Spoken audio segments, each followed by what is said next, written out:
دانشمند آدمی کو چاہیے کہ فاقہ کشی کے ذریعے نفس کا گلا کما کرے، کیونکہ جب انسان بھوکا ہوگا تو اللہ کا دشمن نفس مغلوب ہوگا، یعنی کہ خواہش نفسانی اور کھانا پینا شیطان کے لیے انسان کو گمراہ کرنے کا ذریعہ ہے۔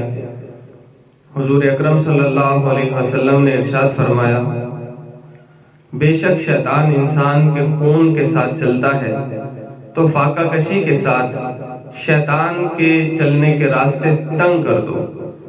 قیامت کے دن اللہ تعالیٰ کے قریب تر وہ شخص ہوگا جو زیادہ بھوکا اور پیاسا رہے گا، اور انسان کے لیے سب سے زیادہ مہلک چیز پیٹ کی خواہش یعنی بھوک ہے۔ اس کی وجہ سے حضرت آدم اور حوا علیہ السلام آرام کے گھر سے ذلت اور تنگ دستی کے گھر میں ڈالے گئے۔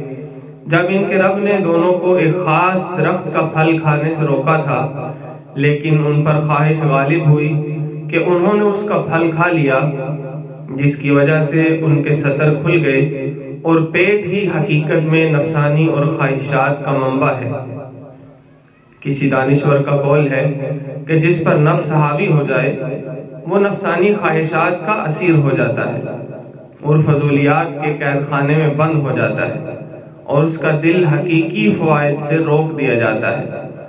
اور جو شخص انسانی اعضاء کی زمین میں خواہشات کا بیج بوئے گا، اس کے دل میں ندامت کا پودا پیدا ہوگا۔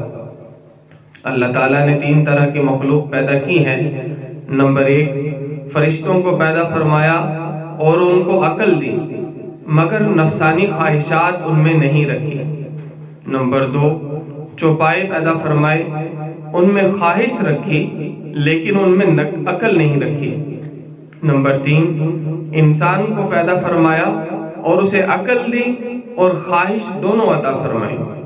پس جس شخص کی خواہش نفسانی اس کی عقل پر غالب آ گئی تو چوپائے اس سے بہتر ہیں، اور جس شخص کی عقل اس کی نفسانی خواہشات پر غالب آ گئی تو وہ فرشتوں سے بہتر ہے۔